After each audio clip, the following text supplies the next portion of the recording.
सभी साथियों को जय भीम। मैं अरविंद कुमार। साथियों, अभी मैं पहुंचा हूँ आगरा, जो कि आज धम्म भूमि का कार्यक्रम है और श्रेष्ठ जीवन के लिए आंदोलन है जो बाबा साहब के द्वारा चलाया गया था।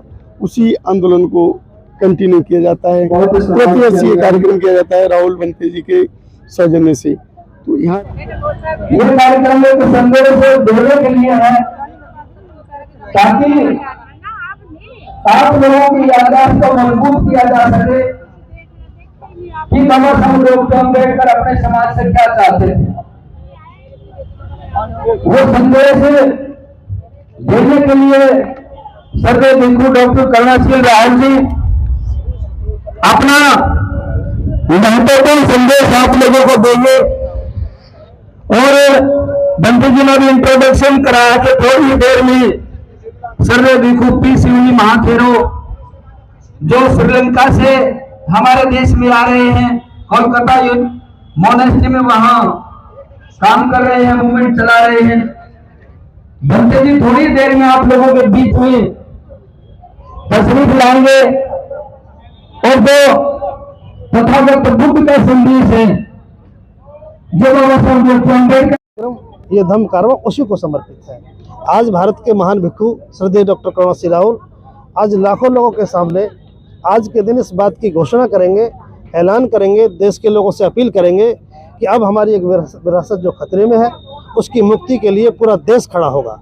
यहाँ से एक आवाज़ जो बाबा साहब अम्बेडकर ने उस दिन लगाई, भले ही बाबा साहब हमारे बीच में नहीं है, लेकिन उनके उत्तराधिकारी के रूप में, उनके वारिस के रूप में बनते कर्णशील राहुल जी इसी जगह से आज लगभग 7 दशक बाद 70 दशक पूरे हो रहे हैं, पूरे देश से अपील करेंगे। और ये आज के धम्म कारवां जो यहाँ से प्रस्थान करेगा, बोध गया पहुँचेगा। 250 की संख्या में कम से कम लोग चिवर धारण करके संकल्पित होकर बोध गया को प्रस्थान करेंगे। और ये लड़ाई इस भावना से लड़ी जा रही है कि 132 साल पुराना संघर्ष ये अब विजय की ओर जा रहा है। हम सब लोग मिलकर के आज के धम्म कारवां को महाबोधि की मुक्ति के लिए समर्पित करते हैं। इसकी अगुवाई श्रद्धेय बनते कर्णशील राहुल जी जो आज के देश में भारतीय बौद्धों के मार्गदर्शक है, ये इस कार्यक्रम की आज मुख्य भूमिका है। इसके लिए आप लोगों से मेरा निवेदन है कि आप लोग भी इस संदेश को, आज के कार्यक्रम को बोध गया को समर्पित करें। ये संदेश पूरे देश को दें। जी बहुत बहुत धन्यवाद। चलिए भूषण जी मेरे साथ में है। शशि भूषण जी, क्या कुछ कहेंगे? आज ऐतिहासिक कार्यक्रम है, एक बार आप अपनी मधुर वाणी से इस बात से अवगत कराइए कि बाबा साहेब ने क्या वो ऐतिहासिक शब्द कहे थे आज के दिन। देखिए, आज ही के दिन 1956 में बाबा साहब इसी धरती पर यहाँ पहुँचे थे। और जब यहाँ पहुँचे थे तो बाबा साहब ने बहुत सारी बातें कही थी, संदेश दिया था। अगर मैं अपने शब्दों में कहूँ तो बाबा साहब ने अपने बच्चों के लिए जो वसीयत लिखी थी वो पढ़ के सुनाई थी कि मेरे बच्चों, मैं तुमसे क्या उम्मीद करता हूँ, ये वसीयत आप सुन लो।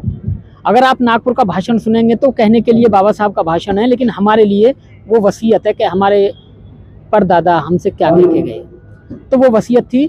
तो नौजवानों को, मैं नौजवान हूँ तो मेरे लिए क्या कह के गए, उन्होंने मुझसे कहा, उन्होंने वसीयत में लिखा कि मेरे नौजवान किसी भी बात में कम ना समझें अपने आप को, ना शिक्षा में, ना बल में, ना धन में, और ऐशो आराम में ना पड़ें, अपने समाज का नेतृत्व करते रहें।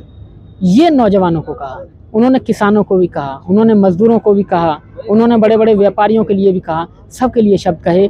और लास्ट में, अंत में उनकी आंखें नम हो गईं और कहने लगे कि मैंने कोशिश तो बहुत की कि मैं एक ऐसा साथी तैयार कर दूं जो इस विशाल तंबू को अपने कंधों पर रख ले, लेकिन मुझे कोई भी साथी ऐसा नहीं मिला कि जो मेरे बाद जिसके कंधे पर मैं ये इतना विशाल कारवां रख दूं।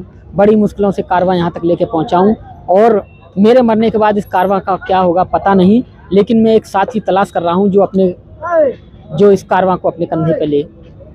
तो उस समय जो साथी थे, उस वक्त नौजवान लोग थे, उन्होंने कहा और कारवां को अपने कंधे पे लिया। और आज आप देख रहे हैं कितने सारे कंधे हैं, सभी कंधे ही हैं।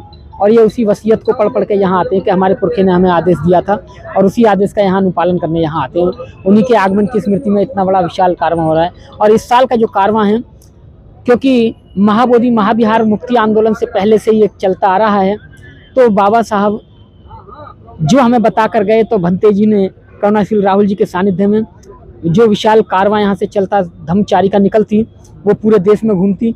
लेकिन जब महाबोधि महाआंदोलन की बात छिड़ गई तो भंते जी का निर्णय ये हुआ समाज हित में, देश हित में और महाबोधि महार हित में, लोगों के हित में, कि यहाँ से जो हमारा धम्म कारवां निकलेगा वो अब सीधा यहाँ से रात को धनौली रुकेगा और फिर वहाँ से वो सामने रथ जो खड़ा है आपने देखा होगा, हाँ, उसमें सभी बैठ के आगे आगे वो रथ चलेगा और पीछे पीछे सभी बौद्ध भिक्खु गाड़ी के माध्यम से यहाँ से खाने का सामान और बहुत सारे सामान लेके हम गया के लिए प्रस्थान करेंगे और गया में ही फिर वहीं अपना डेरा डाल देंगे जब तक हमारा महाबोधि महाविहार आंदोलन नहीं होगा। और बाकी जो कमेटी है वहाँ की सबके निर्णय के अनुसार फिर जब तक अगर सभी मिलकर निर्णय लेंगे, भंते जी का निर्णय तो रहेगा ही नहीं, और लेकिन अनुमति सभी की सहमति से होगी।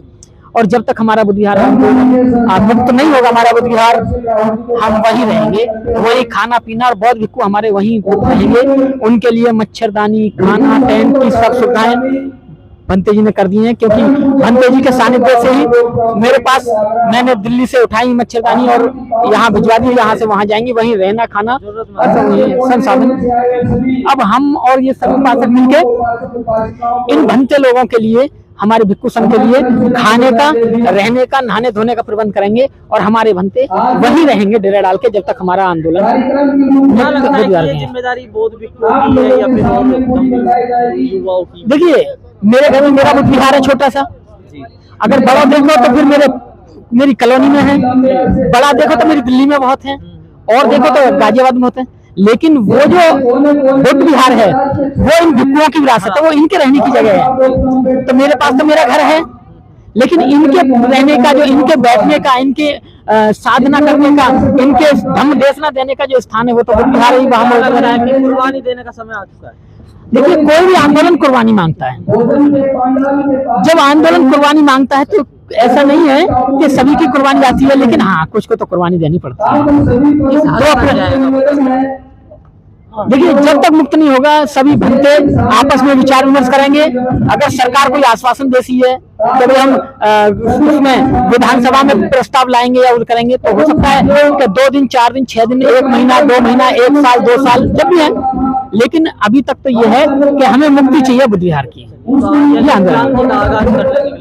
क्रांति का आगाज है यहाँ से, धम्मचारिका यहीं से निकलेगी और वहीं बैठेंगे। पहले ये चारिका पूरे देश में घूमती, लेकिन अब पूरे देश में ना घूम के ये धम्मचारिका अब बौद्ध गया के आंदोलन में वहीं बैठेंगे और अपना बुद्ध विहार मुक्त करा के रहेंगे। और आप सभी दर्शकों में, जितने दर्शक देख रहे हैं, सभी से ये कहूंगा कि सहयोग करें और आप सब लोगों के चैनल को भी सब्सक्राइब, शेयर जरूर करें, ताकि जो घरों में बैठे लोग हैं उन तक भी सबका मैसेज पहुंच जाए। बहुत बहुत शुक्रिया, बहुत बहुत आभार, बहुत बहुत आभार। निवेदन अपना स्थान ग्रहण करो।